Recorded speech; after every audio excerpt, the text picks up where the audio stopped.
పల్లవి వాళ్ళ అమ్మ అయితే పల్లవి గురించి తెలిసి పల్లవి చెంప పగలగొడుతుంది. ఏంటే ఇది, నువ్వేం చేస్తున్నావే, నువ్వు పెళ్ళి కాకముందు వరకు నీ ఇల్లు పుట్టినిల్లు, నీకు పెళ్ళైన తర్వాత అత్తిల్లే నీ పుట్టినిల్లే, అలాంటి ఈ ఇంటిని నాశనం చేయాలని చూస్తావా, నీకెంత ధైర్యమే అని చెప్పి చెంప పగలగొడుతుంది. దాంతో పల్లవి అయితే అమ్మ నువ్వు నన్ను కొట్టాలని చూడు, చంపాలని చూడు, అయినా సరే నేను నా ప్రయత్నం ఆపను.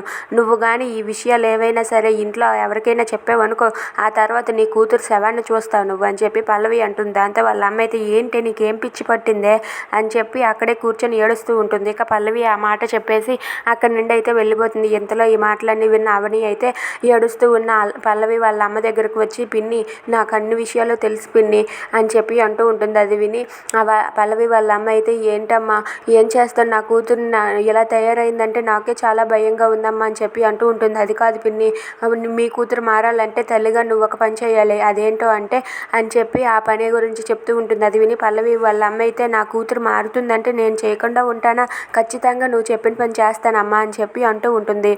If you like this video please like, share and subscribe.